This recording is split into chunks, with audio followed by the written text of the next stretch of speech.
नमः सिद्धेभ्यः।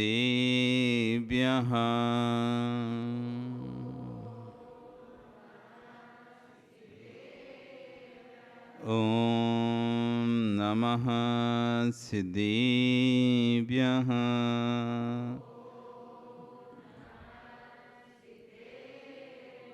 ॐ नमः सिद्धेभ्यः।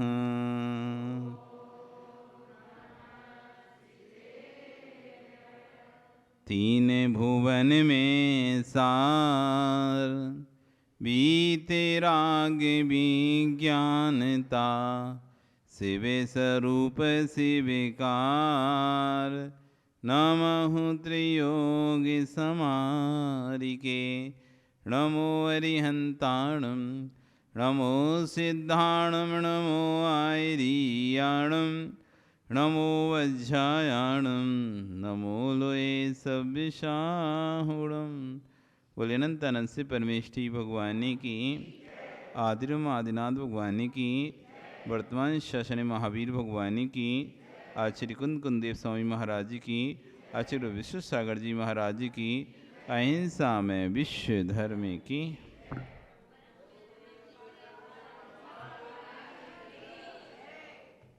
बंधु,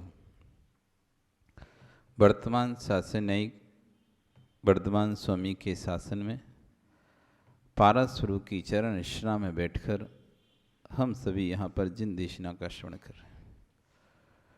कल यहाँ पर कवि दौलत राम जी 6 ढाला में चौपाइयों को लिखते हुए,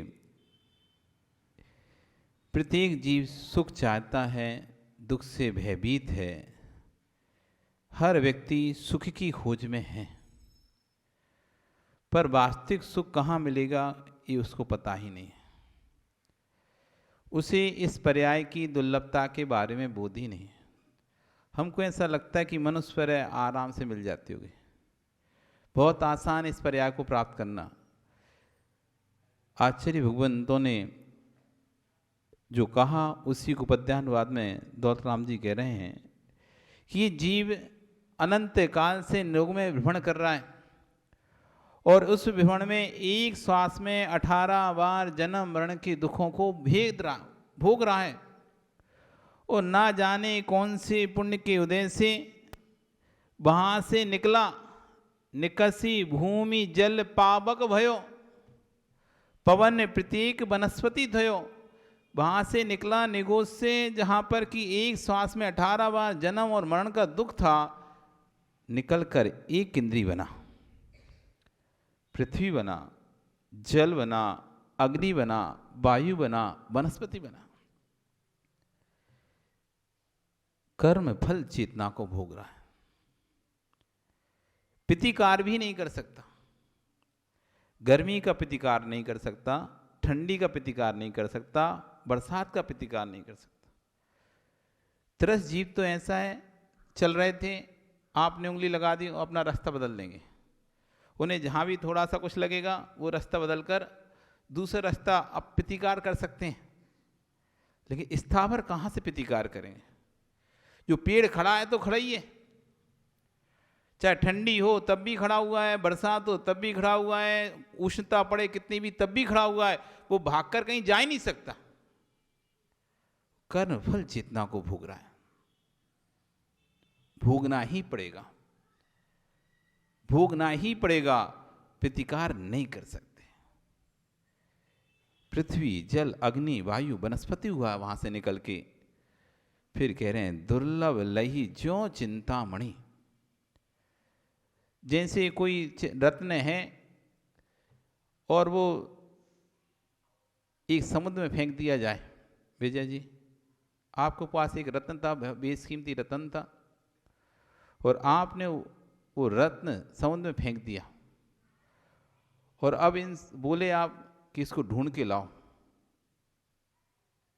कौन ला पाएगा उसे?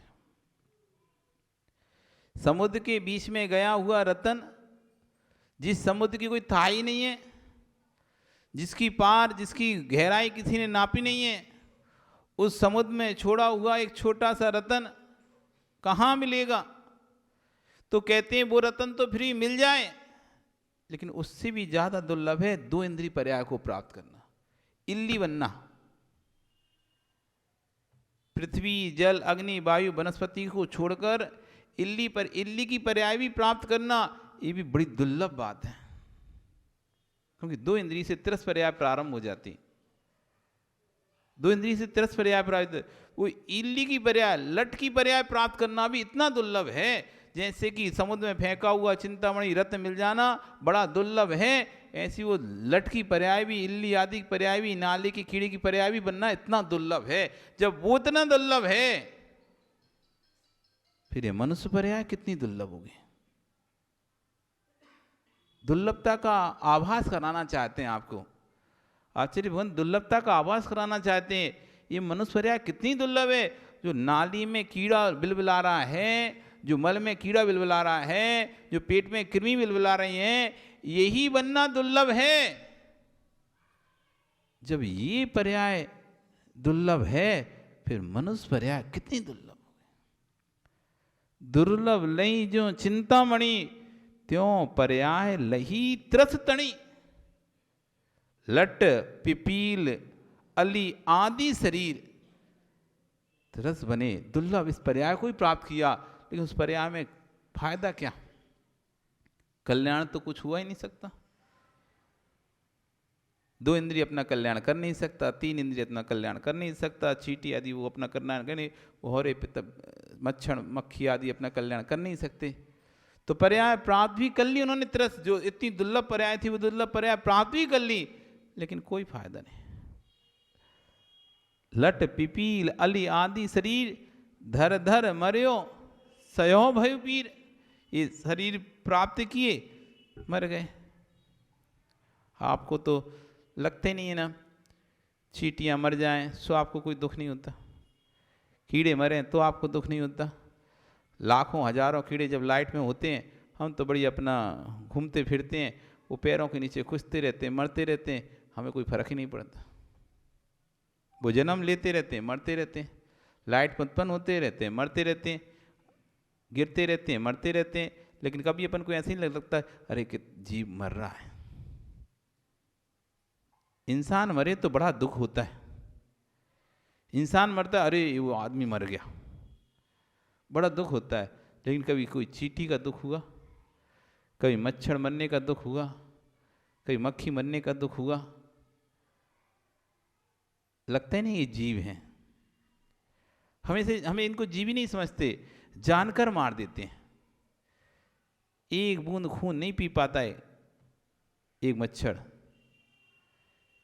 एक बूंद रमेश खून नहीं पीता, वो कितना सा पेट है उसका, कितना खून पी पाएगा, जितना पेट है उतने तो पी पाएगा ना।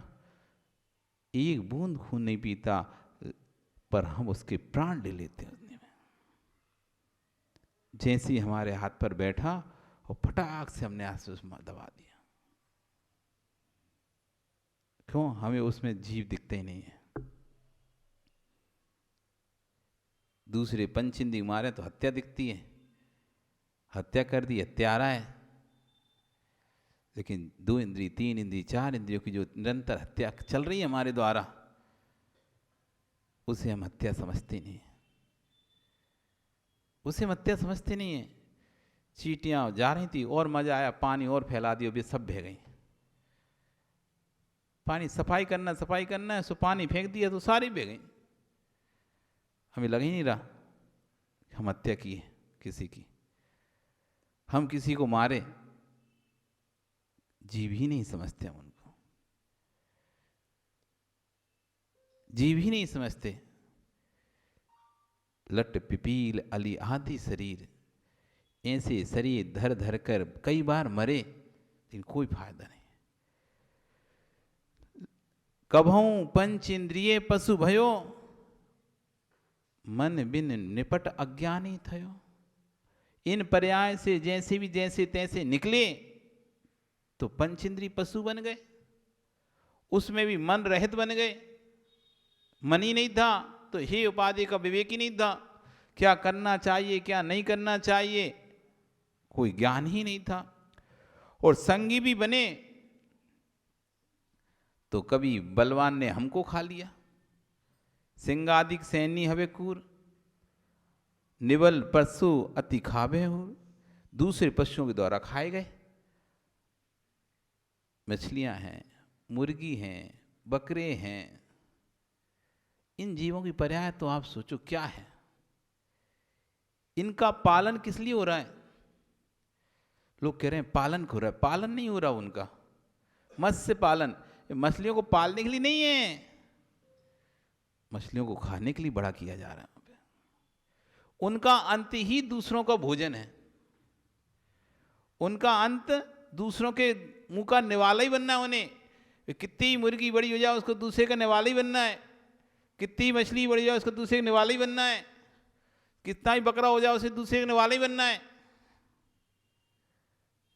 इनकी पर्याय क्या है? ये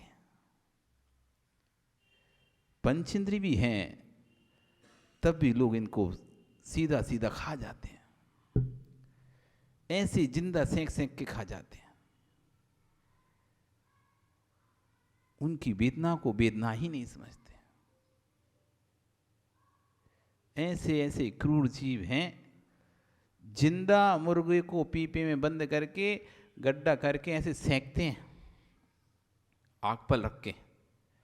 वो तड़पता रहता है, चें चें चें चें करता रहता है, उसको सीधा बिहार करो सब दिखाई देता है। एक अभी आ रहे थे बिहार, एक ऐसे मुर्गी पकड़े, तड़फड़ा रही, फड़फड़ कर रही है, वो ऐसा पकड़ा और चाकू ऐसा, वो हमको देख रहा था तो देर लगा दी उसने काटने में।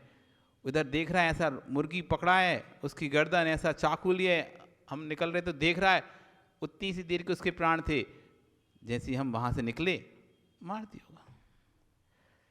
वो तड़पड़ा रहा है, तड़पड़ा रहा है, पर उनको लगता ही नहीं जीव है, ऐसी खट से गर्दन काट देते हैं, ऐसे मछली के 2 टुकड़े कर देते हैं, जैसे तुम सब्जियों के 2 टुकड़े करते हो ना।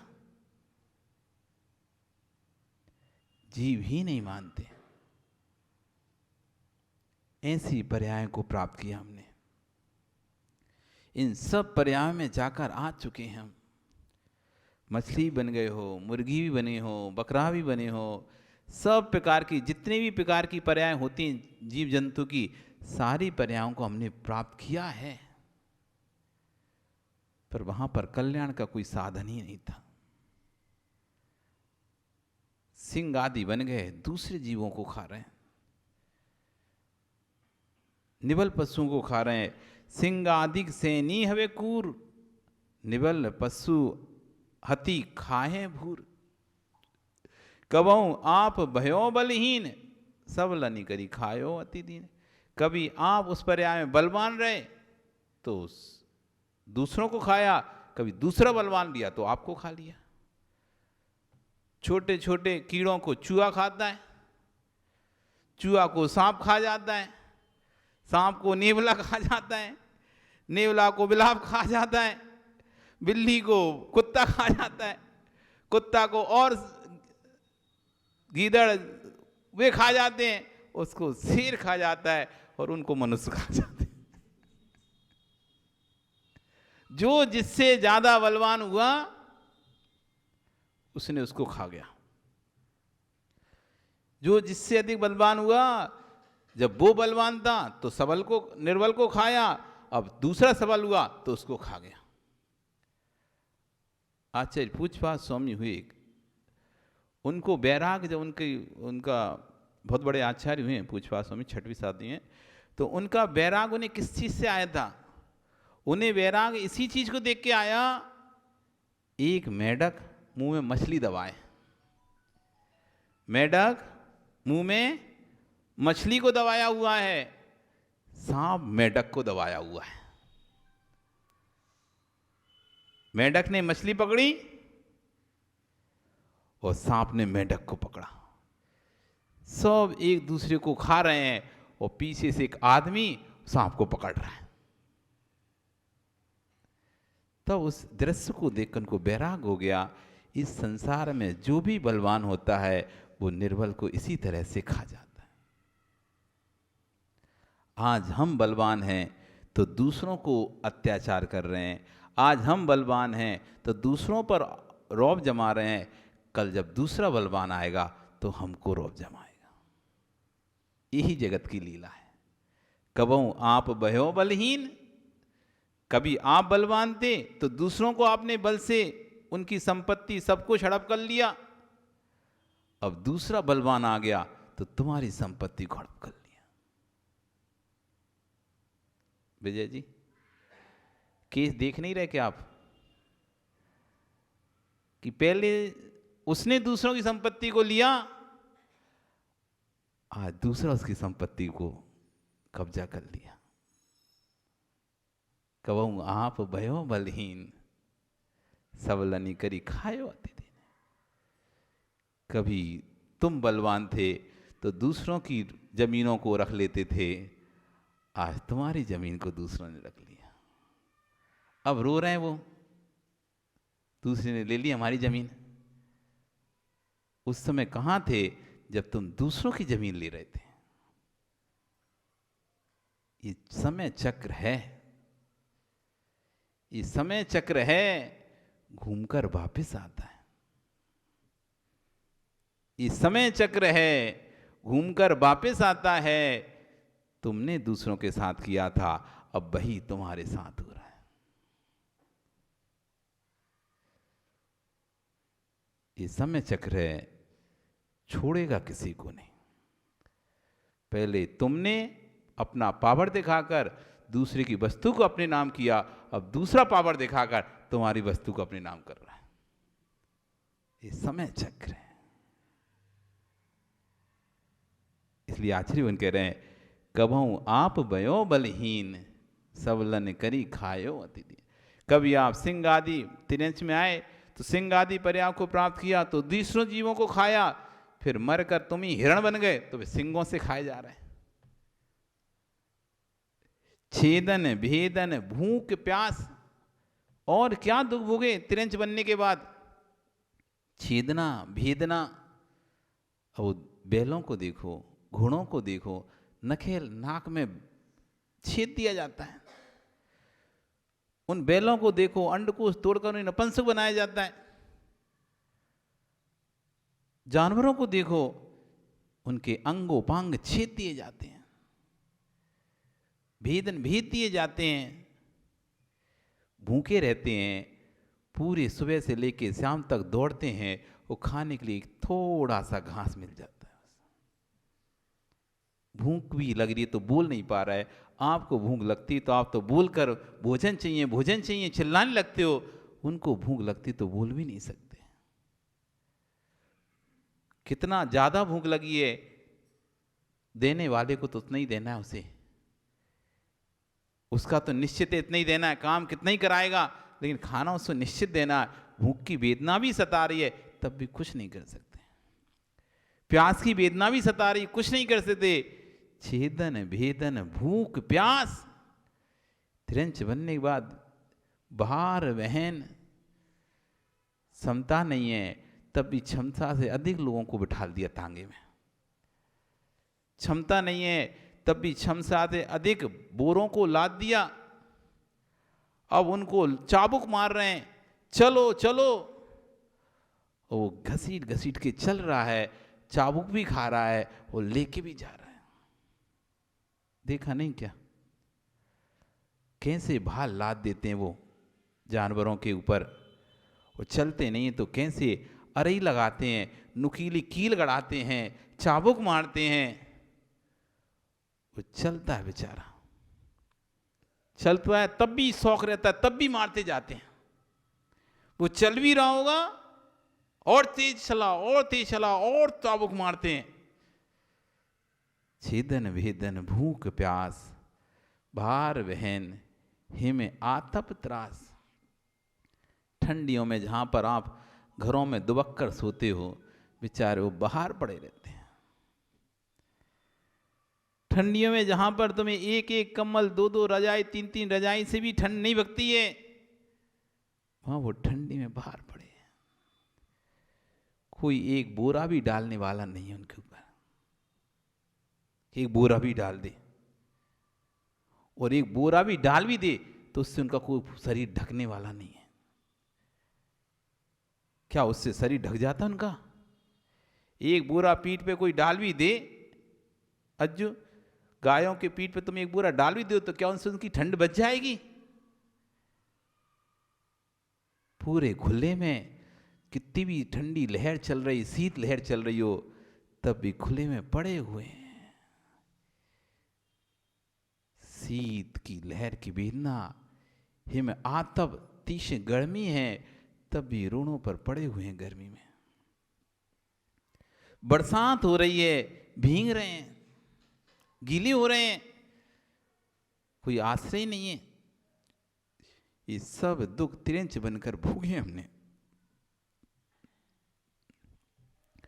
तिरंच के दुख भोगे हमने। ये सब एक इंद्री से दुख से निकले, नाली के कीड़े बने, चींटी बने, भौरा मच्छर मक्खी बने, और जैसे तैसे वहां से बढ़े तो तिरंच बने। भूख प्यास की, छेदन वेदन की, मारण तारण की, आतप गर्मी की, ठंडी बरसात की, सबकी वेदना को छेदा। बद बंधन आदिक दुख घने, बद करने के दुख। उन्हें मारा जा रहा है, कसाई के हाथ बेच दिया जाता है। वो मशीन में कसाई ऐसे डाल देते हैं बूचड़ खानों में गायों को, ऐसी करती खट से बीच में से 2 टुकड़े। ऐसी आरी चल रही, आरी चल रही है, जैसे आरा मशीन में लकड़ी चिरती ना, लकड़ी चिरती है, ऐसे उन्हें सीधा उसमें खांचे में डाल दिया जाता है। वो मशीन चल रही है और ऐसे खच बीच में से 2 पला कर दिए। बद, ये दुख भोगे हमने, ये सब दुख भोगे। तो जीव की आप कल्पना करो, दुख की, सामने दिख रहा है, मौत को देख रहा है, और सीधी वो करात बीच में से 2 टुकड़े करके चली जा रही। बद, बंधन, बांध के रखे हुए हैं। कोई आपको बांध दे तो आपसे तड़प उठते हो, खोलो भैया खोलो खोलो, मुझे बांधो नहीं। कमरे में ही बंद कर दें और बांधे भी नहीं, तब भी आपकी बेचैनी हो जाती है। फिर 24 घंटे जो बंधे हुए हैं, बंधन का दुख, जगत में सबसे बड़ा दुख है बंधन का दुख। आदमी रूखी रोटी खाकर स्वतंत्र रहना पसंद करना चाहता है, लेकिन बंधकर 56 भोग खाना पसंद नहीं करता। आपके पैर में पन्नालाल जी कोई जंजीर बांध दे और कहे कि आपको बस ये बनी रहने दो, लंबी है, पूरे घर में घूमो, कहीं नहीं जाना, अच्छा खाओ अच्छा पियो, बताओ कितना आनंद आएगा आपको। एक सांकल बांधी पैर में, भाग ना सको, बस बंधे रहो इससे, खाने के लिए अच्छा अच्छा दिया जा रहा हो, तो आपको भोजन का आनंद आएगा क्या? क्यों आएगा या नहीं आएगा? नहीं आएगा। दुख है, बांध दिया मुझे। तुम भैया हमें सूखी रोटी दे देना, पर ये जंजीर हटाओ पहले तो। पकवान मत दो तुम हमें, 56 भोग मत खिलाओ तुम हमें, नहीं चाहिए, हम सूखी रोटी खा लेंगे, लेकिन पैर से जंजीर हटा दो। बंधे नहीं रह सकते। बंधन का दुख, बद बंधन आधिक दुख घने, कोटि जीव तय तास ना बने। आचार्य कह रहे हैं इतने दुख तिरंचों को प्राप्त होते हैं, इतने दुख हैं कि करोड़ों जीवे भी बना लें हम, तब भी उन दुखों का व्याख्यान नहीं कर पाएंगे। इतना दुख है। वो दुख आपने भोगा है, हमने भोगा है, सबने भोगा है। पर विस्मरण हो जाने से, भूल जाने से हम सोचते हमको थोड़ी ना ये दुख मिलेगा, ये तो तिरंचों को दुख है। ये सब दुख हम भोग के आए और अति संक्लेश भाव से मर्यो, घोर सब्र सागर में पड़ो। और वहाँ पर मौत इनकी क्या है, संक्लेशता के साथ तड़प तड़पते मरते हैं तिरंच। बीमार भी हो गए तो तुम्हें पता ही नहीं है क्या उनको बीमारी हो गई। कोई भी आदमी तो बस जब तक उपयोग होता है, जब तक चलता है तब तक रखता है, नहीं तो कसाई खाने में बह देता है। जब तक उसका उपयोग होता है, जब तक दूध दे रही गाय तो रखता है, जब तक बैल काम कर रहा है तो रखता है, जब तक घोड़ा काम कर रहा है तो रखता है। नहीं काम किया तो कसाई खाने में बह दिया। वहां पर अति संक्लेश भाव से मरते हैं। वो मरकर कहाँ जाते हैं? नरक की भूमि में चले जाते हैं। आदमी की भी यही हालत है। सही कह रहे हैं। इसलिए अपनी संस्कृति का बोध कराना चाहिए,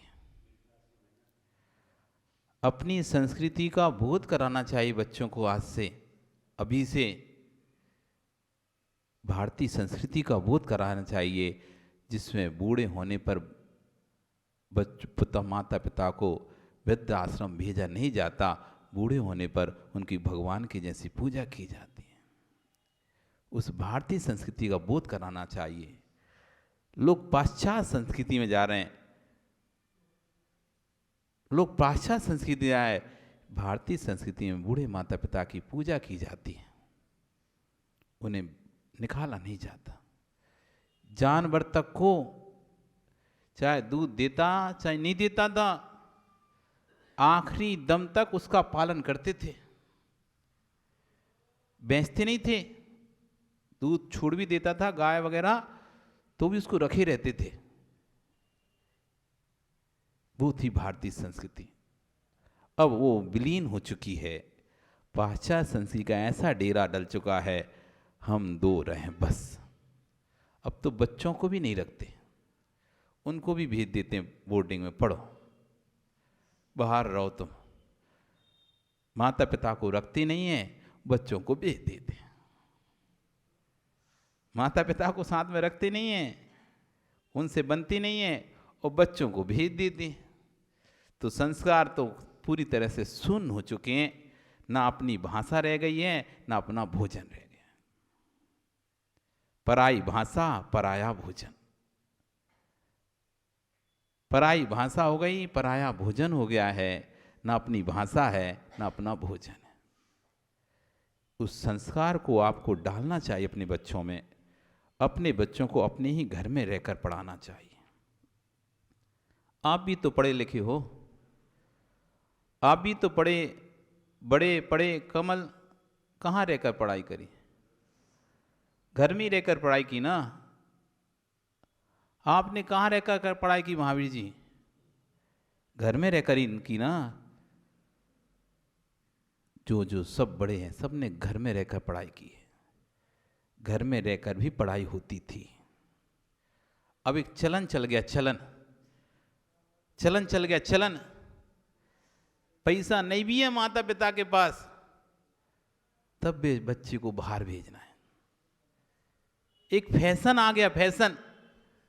यदि नहीं भेजा तो लोग कहेंगे, काय तुम अपने बच्चे को भविष्य नहीं चाहते क्या? क्या तुम अपने बच्चे को भविष्य नहीं चाहते? उसे बाहर भेजो।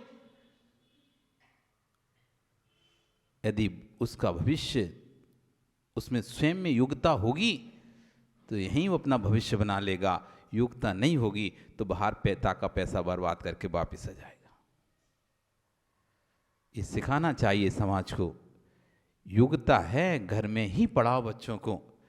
माता पिता को भी सोचना चाहिए, अपने बच्चों को अपने घर में पढ़ाएंगे तो अपनी भाषा मिलेगी, अपना भोजन मिलेगा। नहीं तो अम्मा सब भूल गए जी मारवाड़ी। जितने बच्चे हैं ना, कोई को मारवाड़ी नहीं आती। इंग्लिश इंग्लिश और थोड़ी बहुत हिंदी, नहीं तो इंग्लिश।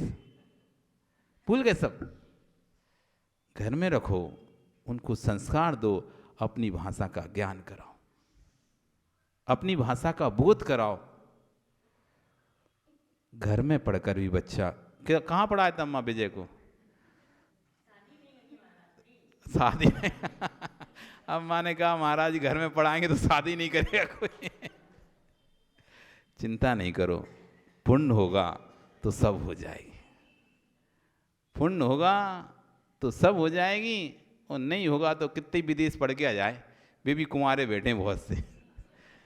अच्छी अच्छी पढ़ाई करने वाले कुंवारे बैठे हैं, और जिसने कुछ नहीं यार अंगूठे हाथ छाप दिए तो उसकी शादी हो गई। इसलिए ये मत सोचो, पुण्य है तो सब आपको मिल जाएगा। आपका समय हो गया, कल फिर आओगे। हाँ, इतनी जल्दी पता नहीं, यहाँ की घड़ियाँ क्या पता तेज चलती क्या होती हैं।